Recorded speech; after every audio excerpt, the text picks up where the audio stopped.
नमस्कार, जय हिंद, जय भारत। भारतीय अवाम ताकत दल अपने भारतीय भाई बहनों अर्थात अपने देश भारत की जनता अर्थात अपनी भारतीय अवाम से भारतीयता आधारित श्रद्धा, भारतीयता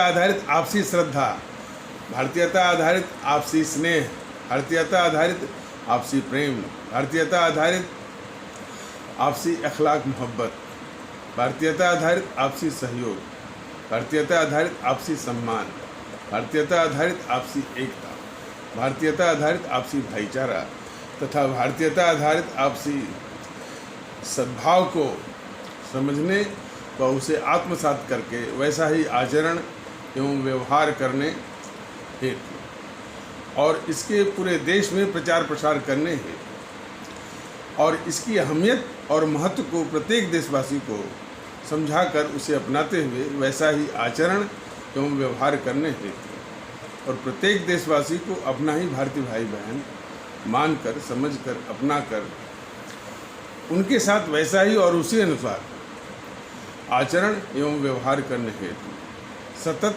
सदैव और हमेशा अदब के साथ, आदर के साथ अर्ज करता है, विनती करता है।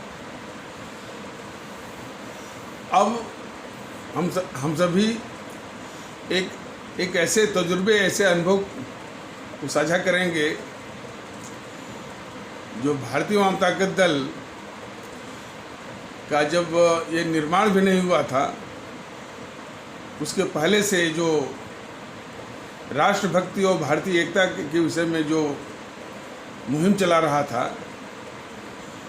तो जनता के बीच में हालांकि उतना साधन नहीं थे, लेकिन जो भी 25-50 लोग इकट्ठा हो जाते थे तो जनता का क्या, हमारी आवाम का, हमारे आदरणीय भारतीय भाई बहनों का क्या प्रतिक्रिया थी, क्या उत्साह था, उसका नमूना पेश करना बहुत जरूरी है। कुछ हमारे हिंदू सनातन आस्था वाले भारतीय भाई बहनों का जनसमूह था। जब यह स्पष्ट किया गया कि ये भारतीय जनता पार्टी और आरएसएस के लोग भारतीयता, जो कि भारत राष्ट्र बन गया है, भारतीयता की अवधारणा को प्रदूषित करने के लिए वो इस तरह का कुतर्क प्रस्तुत करते हैं ये भारतीयता वर्तीयता कोई अलग से कोई बात नहीं है। जो हिंदुत्व है वही भारतीयता है या हिंदुत्व की पर्यायवाची भारतीयता है। ये बताया गया कि इस तरह का कुतर्क जो है वो भारतीय जनता पार्टी के और आरएसएस के लोग इस तरह से प्रचारित करते हैं। जब उनको बताया गया कि जब राष्ट्र की बात हो, भारत की बात हो, तो किसी भी पंथ, हिंदू सनातन एक बहुत महान पंथ है, लेकिन जब भारतीय अवाम ताकत दल मानता भी है और ये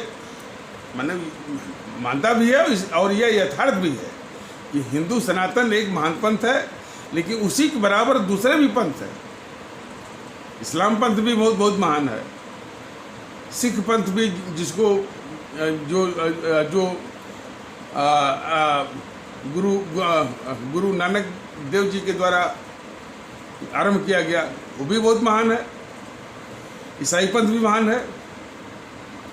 समस्या जो है, बीच में जो ठेकेदार बन जाते हैं और झूठ मूठ के ठेकेदार बन जाते हैं कुछ तत्वों के कुछ दुरुपयोग के कारण, तो यदि उसको हम लोग दूर रखें तो सभी जो पंथ हैं, जो विश्वास है, जो ईश्वर और अल्लाह खुदा और वाहे गुरु और गॉड का आभास कराते हैं, सभी पंथ महान। तो हिंदू सनातन एक बहुत महान पंथ है, लेकिन जहाँ तक सामाजिक जीवन का प्रश्न है, क्योंकि भारत राष्ट्र बन गया, मैंने यही बात समझाई गई, वो जो जनसमूह था उसमें समझाई गई कि जब भारत राष्ट्र बन गया तो इसमें किसी पंथ की भूमिका नहीं है।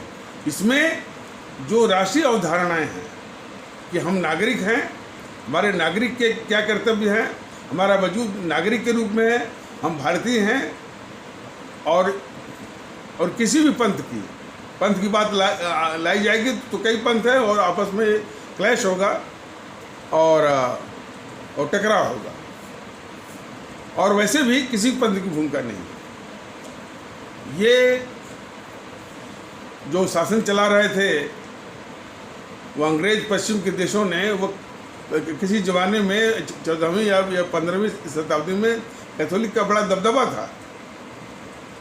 बाइजेंटाइन एम्पायर, ऑटोमान एम्पायर, वो तो जो माने पंथ विशेष का उसमें दबदबा था।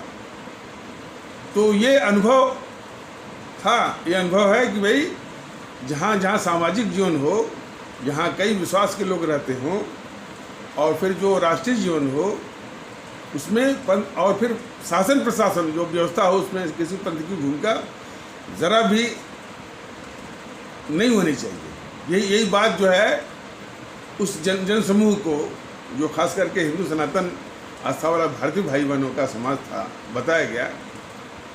और विशेष करके हमारे जो अमर शहीद राष्ट्रभक्त शिरोमणि नेताजी सुभाष चंद्र बोस से लेकर के अमर शहीद श्रीमती रानी गड्डलू इत्यादि की बात बताई गई कि इन लोगों ने जब देश के लिए अपना सर्वस्व, प्राण सहित सर्व कुछ भारत माता की बल वेदी पर न्यौछावर किया, तो किसी पंथ विशेष से प्रेरित होकर नहीं, कि उनके लिए मुल्क ही सर्वोच्च है, या ये भावना थी।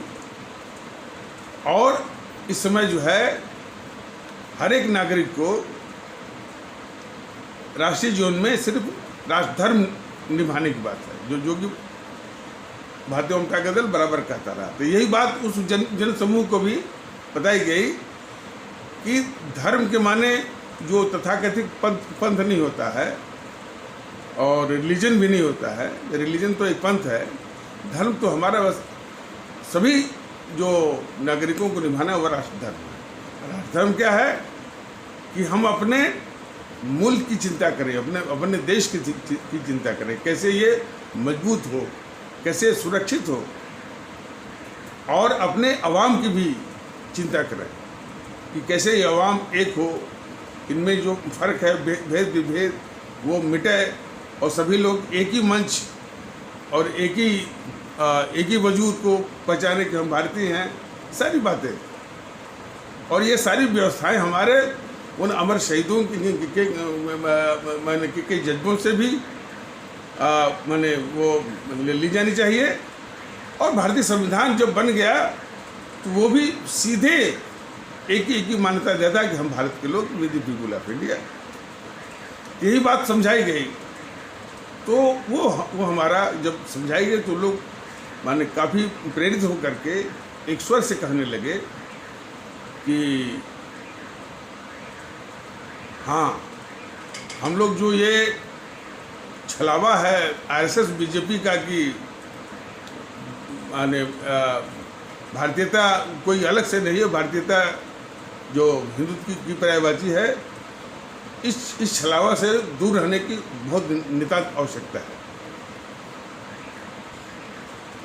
उस हिंदू सनातन आस्था वाले भारतीय भाई बहनों के जन समूह को ये भी बताया गया, बताइए यदि इस तरह से कहेंगे कि भाई जो हिंदुत्व है वो उसी की पर्यायवाची भारतीयता है, तो दूसरे पंथ वाले इनके इस परिभाषा के इस परिभाषा के साथ वो कैसे इनके पास में आएंगे राजनीतिक रूप से, या दूसरे पंथ भी पहुंच जाएंगे कि जो ईसाई पंथ है उसी के पर्यायवाची भारतीयता है। तो खैर बहुत खतरनाक खेल जो है ये आरएसएस वाले और आरएसएस के इशारे पर बीजेपी के कुछ लोग खेलते हैं। तो वो जनसमूह का कहा कि नहीं साहब, हमारी भारतीयता बिल्कुल शुद्ध है, इसका किसी भी हिंदुत्व से या हिंदू सनातन के पंथ से या इस्लाम पंथ से या ईसाई पंथ से, सिख मत से कुछ भी लेना देना नहीं, ये बिल्कुल जुदा है। और जो सिर्फ राष्ट्र की बात करता है और राष्ट्रीयता की बात करता है, भारतीयता की बात करता है और मुल्क की सर्वोच्चता की बात करता है, वो भारतीयता है। और दूसरी बात उनको बताई गई कि ये बीजेपी वालों ने छल करके किसी सर्वोच्च न्यायालय के न्यायमूर्ति से लिखवा लिया है कि वो हिंदू तो कोई माने पंथ नहीं है बल्कि जीवन शैली है। यह भी एक भ्रामक चीज़ है। असल बात है वो उस माने इन तत्वों की फितरत के विषय में ज़्यादा घुसना जो है उचित नहीं मानता है भारतीय जनता कहते, लेकिन उसको पहचाने की बहुत जरूरत है। उनमें एक पंथ विशेष के श्रेष्ठता का जो है वो सुपरियरिटी कॉम्प्लेक्स है, ये बहुत खतरनाक है। पंथ विशेष की श्रेष्ठता का एक उलझन है। यदि वो समझें भाई एक तो पंथ की कोई भारत माने इस देश की जो सामाजिक जीवन जो है, हमारे मुल्क के सामाजिक जीवन में किसी पंथ की कोई भूमिका है नहीं। ये आरएसएस के लोग भी, भारतीय जनता पार्टी के भी लोग भी और इस्लाम पंथ के भी और सिख पंथ के, ईसाई पंथ के तो लोग जान लें कि भारतीय समाज में किसी पंथ की भूमिका बिल्कुल नहीं। ये बार बार कहा जा रहा है कि जो पंथ है, पंथ के अनुसार आप व्यक्तिगत रूप से उसको निभाना है और घर के अंदर जो भी आपको पसंद आता है, लेकिन घर के बाहर जब आप आएंगे, चौखट के बाहर आएंगे, जो हमारा सामूहिक जीवन रहेगा वो वहाँ पर किसी भी पंथ की कोई भूमिका नहीं। हमारा वो जीवन शुद्धतः भारतीय और राष्ट्रीय। इस लक्ष्मण रेखा को हमेशा ध्यान में रखने की आवश्यकता है। तो यही चीज़ वहाँ पर बताई गई। तो लोग ये भी इस बात से सहमत हो गए कि भाई ये जो छल कपट के द्वारा जो लिखवा लिया है कि हिंदू तो कोई पंथ नहीं है बल्कि ये जीवन शैली है, तो कोई भी लिखवा लेगा। सिख पंथ वाला भी लिखवा लेगा, ईसाई पंथ वाला भी लिखवाएगा, इस्लाम पंथ वाला भी कमज़ोर नहीं है। तो इस तरह के छल कपट वाली बात नहीं करनी चाहिए। और भारत राष्ट्र यदि मजबूत रहेगा तो और पंथ भी जो कि उनको व्यक्तिगत रूप से निभाना है तो वो भी महफूज रहेंगे, वो भी सुरक्षित रहेंगे। इस बात को भूल जाते हैं और यही बात हमेशा रहेगी कि हमारा मुल्क, हमारा देश मजबूत रहेगा, सुरक्षित रहेगा और जितना ही ये कीर्तिमान रहेगा, जितना ही वो यशस्वी होगा, उतना ही बाकी चीज़ें भी वो उतनी मजबूत और यशस्वी होंगी। इसी बात को आरएसएस और वो वाले भूल जाते हैं। वो राष्ट्र के मामलों में भी पंथ को यानी पिछले दरवाजे से, बैकडोर से वो घुसेना चाहते हैं। इसका बहुत बड़ा वो दुष्परिणाम भी है कि उन्हीं का नाम लेकर के, आरएसएस वालों का और आरएसएस के हिंदुत्व का नाम लेकर के जितने भी देश के दुश्मन हैं, कुछ राजनीतिक दलों के वेश में हैं, कुछ जो है इंटेलेक्चुअल टेररिस्ट के रूप में है, कुछ कन्हैया कुमार गिरोह है, कोई असदुद्दीन गिरोह है, कोई PFI एसएमई है, और जो ये पत्रकारों का, एंकरों का एक बहुत बड़ा एक गिरोह है, और मीडिया का जो गिरोह है, और भारत के खिलाफ काम करने वाले बौद्धिक वर्गों का जो गिरोह है, तमाम और राजनीतिक पार्टियां भी हैं, वो बस इसी को यानी सारे पापों को यानी भारत के खिलाफ काम करना या भारतीय समाज के खिलाफ काम करना, यानी भारतीय समाज में भेद विभेद, तनाव, नफरत फैलाना, ये सारे पापों को ढकने का जो ढाल, एक ही ढाल बनाते हैं कि जो आरएसएस और कुछ बीजेपी के लोग जो हिंदुत्व कहते हैं कि हम हिंदुत्व का विरोध के लिए, ये मैंने हिंदुत्व के विरोध के लिए, हिंदू राष्ट्र के विरोध के लिए हम ऐसा कर रहे हैं। देश के साथ गद्दारी कर रहे हैं, यही उसको ढकने के लिए। तो ये सबसे बड़ा, तो ये दो, एक तो जो है हिंदुत्व और वो हिंदू राष्ट्र के विरोध के नाम पर जो है देश के साथ गद्दारी देश के साथ गद्दारी के अपने कुकर्मों को ढकने के लिए, और एक वो इंदिरा गांधी ने इमरजेंसी में जो इमरजेंसी लगी थी मैंने 1975 में, तो उसने भारत के संविधान की प्रस्तावना में एक वो धर्मनिरपेक्षता का जो शब्द है, सेकुलरिज्म का शब्द को एक शब्दों के साथ उसने और उसमें जुड़वा दिया। और वो सेकुलरिज्म या धर्म निरपेक्षता वाला जो शब्द है, ये सारे समाज विरोधी और देश विरोधी ताकतों का, यानी अपने कुकर्मों को ढकने का वो ढकने के लिए उस समय ढाल के रूप में इस्तेमाल किया। तो इसलिए तो फिर उनको ये भी बताया गया कि ये भी एक छलावा है जो उन्होंने लिखवा लिया है कि हिंदू तो कोई पंथ नहीं है, वही जो से। तो उन्होंने कहा कि नहीं, हम भी इस छलावे से बिल्कुल सावधान रहेंगे। और ये वक्तव्य जो है एक क्या कहते हैं, एक सूक्ति वाक्य के रूप में भारतीय जनता दल के पास अभिलेख है, और जब भी होता है तो उसको उसका वर्णन करता रहता है और दिखाता रहता है। और इस समय भी यही बात है कि, और ये एक वक्तव्य भी बना गया कि हमारे इस देश के पूरा हिंदू सनातन आस्था वाला भारतीय भाई बहनों समाज ये कहता है कि बीजेपी आरएसएस की जो ये छलावा और कपटपूर्ण जो है अवधारणा की भारतीयता कोई अलग से कोई अवधारणा नहीं है, बल्कि वो हिंदुत्व की पर्यायवाची है। इससे भी हम सावधान हैं। और हम सभी हिंदू सनातन आस्था वाले भारतीय भाई बहन आरएसएस और बीजेपी की इस कपटपूर्ण से भी सावधान है कि हिंदुत्व कोई शैली नहीं है, बल्कि वो हिंदुत्व कोई मैंने पंथ नहीं है, बल्कि वो जीवन शैली है।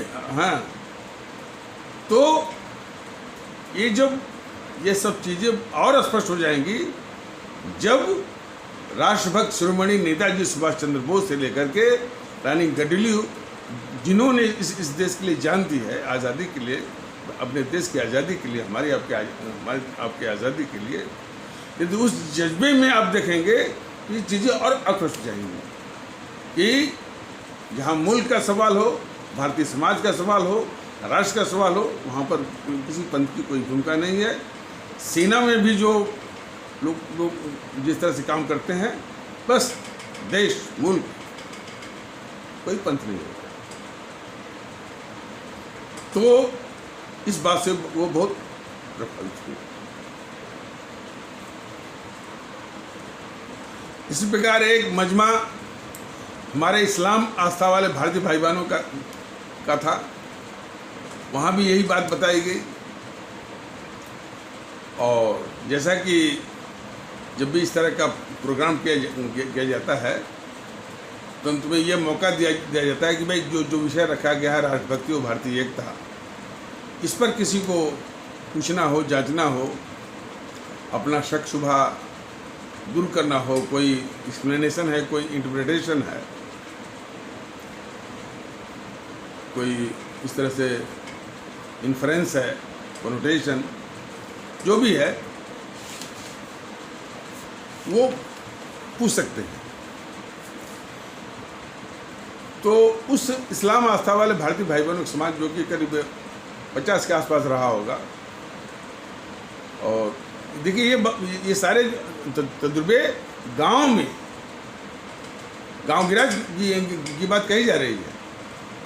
तो उन लोगों ने नहीं कहा कि साहब ये ख्याल हमारे मुल्क के लिए, हमारे समाज के लिए और अपने अवाम के लिए बहुत ही उम्दा है, बहुत ही बढ़िया है, और हम लोग भी इसका प्रचार करेंगे और उसको फैलाएंगे। और इसमें इसमें कुछ कहना ही नहीं, बस इसमें करने का है। बस ये ख्याल हम अपने अपने दिलो दिमाग पे लाएं, इस तरह से व्यवहार करें और उस तरह से बर्ताव करें हम। और तो फिर एक ने कहा कि सर आपका कहना तो ठीक है, इसमें कोई ऐसी बात नहीं है, सब बात दुरुस्त है, लेकिन हमारी एक समस्या वो ये है कि जब हम लोग भारतीयता की बात करेंगे और ये खबर यदि मुलायम सिंह को लग गई तो मुलायम सिंह दौड़ दौड़ आएंगे, कहेंगे अरे मुसलमानों तुम लोग कहाँ जा रहे हो? अरे भाई तो यानी हमने तो तुम लोगों के लिए पूरा खजाना, दिल का खजाना, सभी खजाना खोल दिया है और तुम लोग कहाँ भटकने जा रहे हो?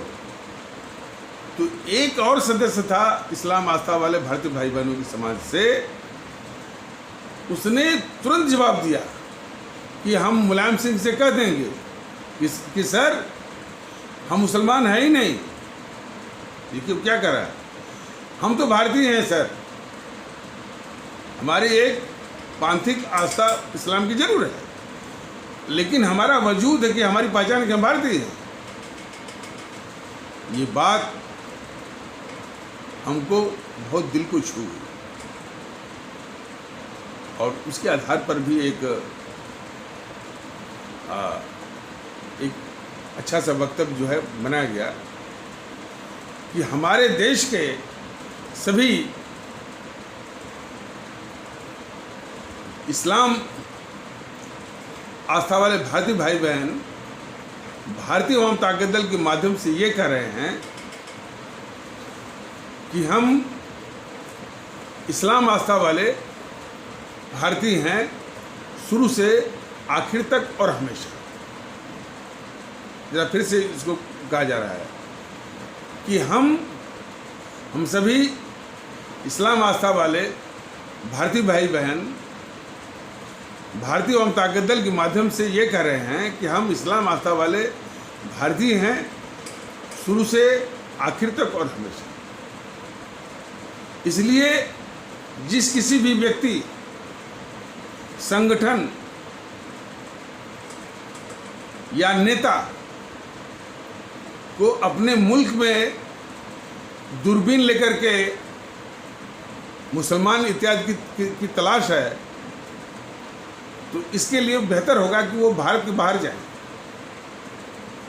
वो ईरान जाएं, इराक जाएं, कुवैत जाएं, पाकिस्तान जाएं, बांग्लादेश जाएं, वहाँ उनको मुसलमान मिलेंगे। यहाँ तो हम सभी भारतीय।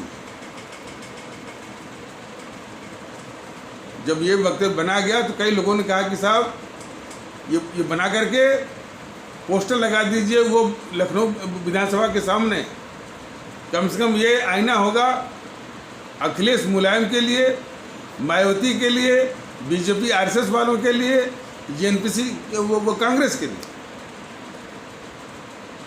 बात सही है। तो उन लोगों से मैंने भारतीय अवाम ताकत दल का हौसला बहुत ज़्यादा बढ़ गया। हमारे देश के लोग, हमारे आदरणीय भारतीय भाई बहन, हमारे आदरणीय भारतीय अवाम इसमें शरीक होना चाहती है। कमी हमारी है जो कि हम उनके पास पहुंच नहीं पाते, और वही यूट्यूब के माध्यम से लोग देख करके आज पूरे पूरे पूरे उत्साह के साथ शरीक हो रहे हैं। और तमाम उत्साहवर्धक बातें जो पिछले एपिसोड में बताई गई है कि एक मणि जी हैं, उदाहरण के तौर पर, उसे तमाम लोग हैं लेकिन उदाहरण के तौर पर मणि जी जो महाराजगंज के हैं, कोई पंडित जी हैं वहाँ के इलाहाबाद के, तो उन्होंने तो ये यज्ञ भी करवाया। कोई पंडित जी हैं यहाँ पे मथुरा के, वो भी बिल्कुल सरस रूप से भाग ले रहे हैं। मुन्नू खान जो हैं अमरोहा के, कोई अली जी हैं वो आगरा के, और एक हमारी बच्ची है जो कि अलीगढ़ मुस्लिम विश्वविद्यालय मरियम फातिमा जो कि एमफिल कर रही है, वो भी सरस रूप से प्रतिज्ञाएँ भारतीयता के पक्ष में। तो ये सब सारे संकेत हैं, इशारे हैं कि हमारे देश की अवाम एक होना चाहती है भारतीयता के आधार पर।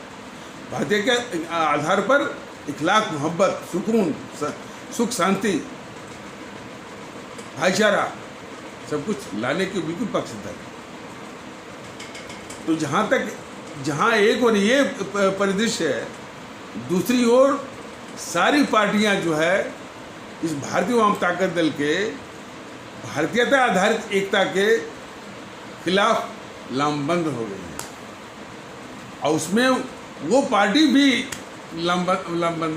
लामबंदी में शामिल है जो कि राष्ट्रवाद और भारतीयता की बात करती है, भारतीय जनता पार्टी।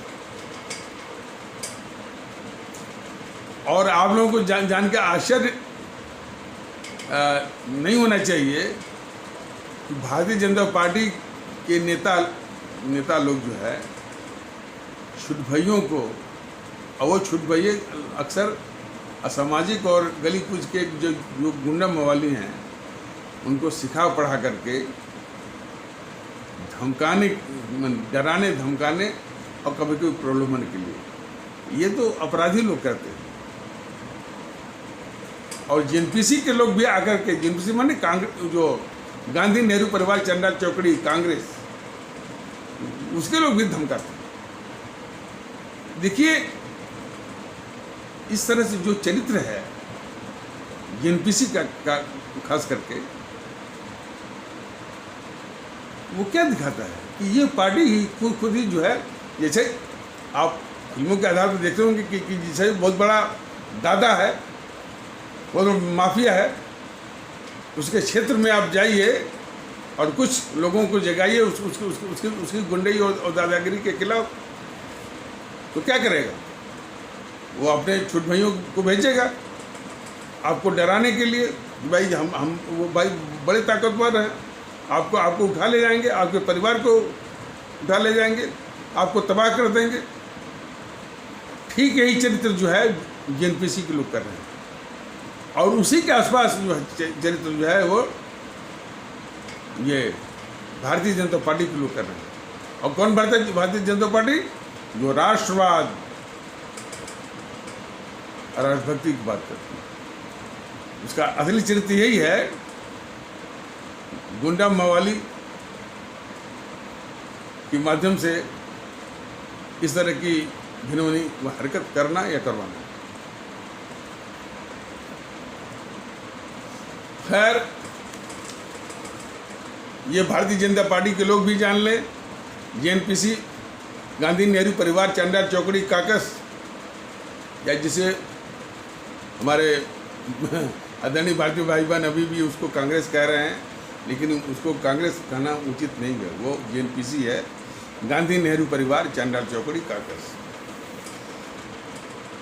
तो जेएनपीसी भी जान ले और वामदल भी जान ले और भी लोग जाने, जो इस भारतीय एकता का विरोध कर रहे हैं। यह अभियान रुकेगा नहीं, यह हमारे देश के लोगों को एक करने के लिए ही है, और जब तक पूरे देश के लोगों को एक नहीं कर लेगा, हाँ इसमें कुछ ऐसे तत्व कट्टरवादी बच जाएंगे जो कि इस एकता के पक्ष में नहीं आएंगे बल्कि खिलाफत करेंगे।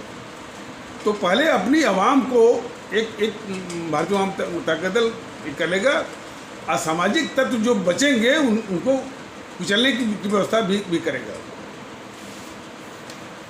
ऐसी बात नहीं है।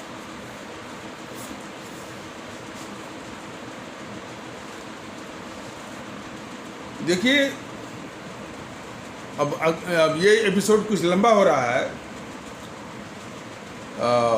और हमारी बराबर कोशिश रहती है कि ये लंबा ना होने पाए। अगले एपिसोड में बताया जाएगा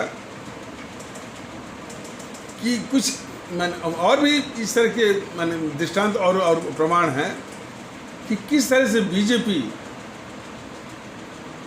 जेएनपीसी एज ए होल और उसके सभी नेताओं, नेहरू से लेकर के और इंदिरा, राजीव, सोनिया, राहुल, प्रियंका, उनको बचाती है। उनके उनके लूट और भ्रष्टाचार के सारे केस को दबाती है, देश विरोधी करतूतों को छिपाती है, और इस मोदी जी के शासन की छत्र छाया में इनके सारे गलत धंधे कमर्शियल टाइप के सभी चल रहे हैं। किसानों की जो जमीन हड़पी गई हरियाणा और यहाँ पर राजस्थान में, वो बदस्तूर कायम है, उसमें निवेश हो रहा है। सोनिया गांधी की जो 3000 क्लस्टर बसें जो है वो मोदी जी की छत्र छाया में, और केजरीवाल जो है मुख्यमंत्री उसकी देखरेख में चल रही हैं। तमाम इस तरह से व्यापारिक गतिविधियाँ कमर्शियल जिससे कि काफ़ी पैसे आते हैं वो चल रही हैं। विदेशों में भी कई व्यापारिक प्रतिष्ठान हैं, हालांकि वो इस राहुल के नाम से वहाँ राहुल गांधी का नाम बदल गया, वहाँ हो गया राहुल विंसी हो गया है। ये सब जो है अनैतिक और देश विरोधी गतिविधियाँ जीएनपीसी के मोदी जी के शह और मोदी जी की छत्र छाया में चल रहा है। यही बार बार भारतीय जनता दल अपने आदरणीय भारतीय भाई बहनों को बता रहा है, और साथ साथ भारतीय जनता पार्टी के जो समर्थक भारतीय भाई बहन हैं, भारतीय जनता पार्टी के जो कार्यकर्ता भारतीय भाई बहन हैं, भारतीय जनता पार्टी का जो निचला या जमीन से जुड़ा हुआ जो नेतृत्व या वाला जो भारतीय भाई बहनों का जो समूह है, वो भी जान ले कि बीजेपी के राष्ट्रवाद के तले जो है कि इतनी देश की खतरनाक ताकतें संरक्षण पा रही हैं, सुरक्षा पा रही हैं, पाली जा रही हैं, उनके सारे कारनामे निर्बाध रूप से चल रहे हैं। तो वो भी जान लें कि वो कहाँ आगे फंस गए।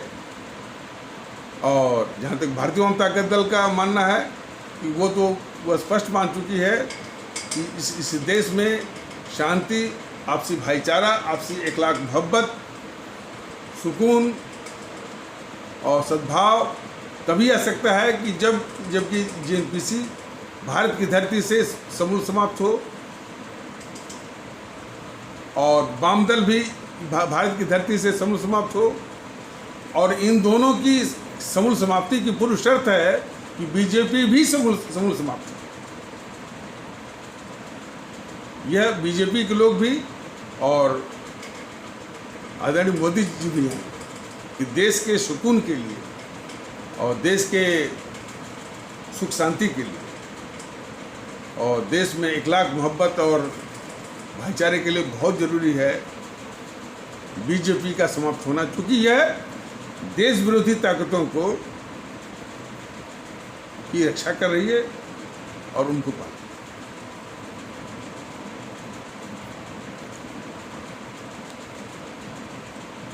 देखिए, अभी जब ये राजस्थान का प्रकरण चल रहा था, सचिन पायलट की बात आ रही थी, ज्योतिरादित्य सिंधिया की बात आ रही थी, तो लोग नाम उछाल रहे थे कि किस तरह से सचिन पायलट की पिता राजेश पायलट की हत्या की गई, हत्या की साजिश, वो एयर क्रैश, और ज्योतिरादित्य सिंधिया के पिता माधवराव सिंधिया, उनका भी क्रैश। अब भारतीय जनता दल बार बार इस बात को बताना चाहता है कि इन समूहों की मानसिकता जरा पढ़िए। ये राजेश पायलट के हत्या की बात करेंगे कि भाई कि इसकी जांच नहीं हुई और ये रहस्यमय मृत्यु हुई। माधवराव सिंधिया की हत्या की बात करेंगे, लेकिन हमारे देश के प्रधानमंत्री लाल बहादुर शास्त्री की हत्या जो करवाई गई, और हत्या निश्चित रूप से वो गद्दार इंदिरा नहीं करवाई थी, जिसकी जांच होने नहीं दी गई। बताइए, प्रधानमंत्री होकर के न तो उनकी लाश का पोस्टमार्टम होने दिया गया, न तो जो है उनके हत्या की जांच होनी चाहिए, बिल्कुल रोका। ये बड़ी साजिश, उसकी बात नहीं करते। पंडित दीनदयाल उपाध्याय को मरवा करके मुगल सराय रेलवे स्टेशन के यार्ड में फेंका गया, उसकी भी जांच इसी यही इंदिरा ने नहीं होने दिया। और अब तो इनकी सरकार है, मोदी जी के 6 साल से ऊपर, ये भी नहीं जांच करवा रहे हैं। तो इसकी बात सब नहीं करते।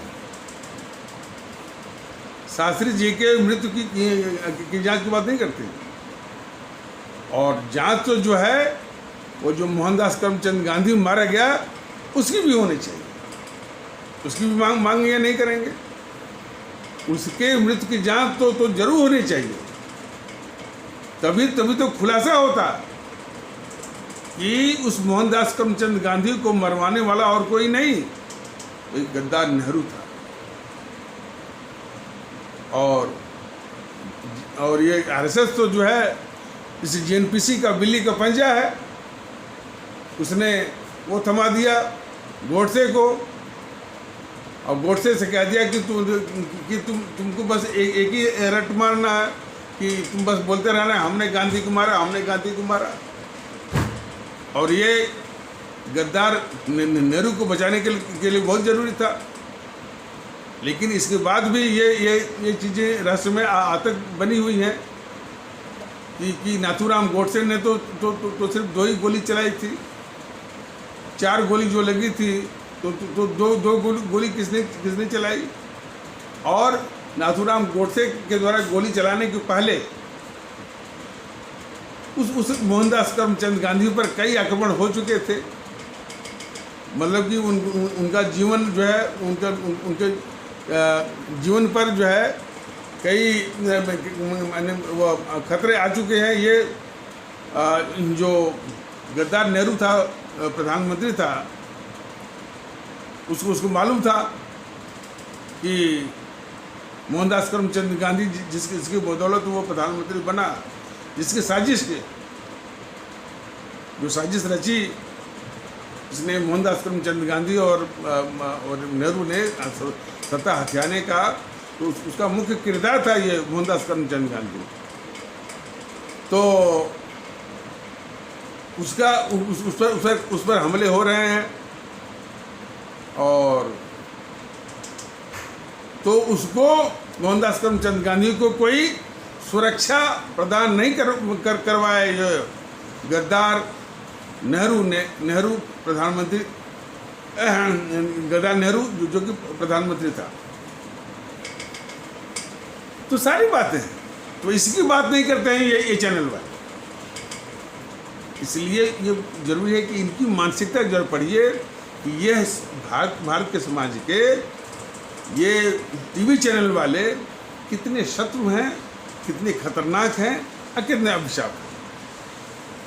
अभी ये मान नहीं रहे हैं, लेकिन जिसमें अपनी भारतीय अवाम, अपने आदरणीय भारतीय भाई बहन जागेंगे, इनका भी पक्का हिसाब लेना है, ये याद रखें। तो इन्हीं जरूरी शब्दों के साथ इस जरूरी तबसरे को, समीक्षा को यहीं पर विराम दिया जाता है। तब तक के लिए नमस्कार, जय हिंद, जय भारत।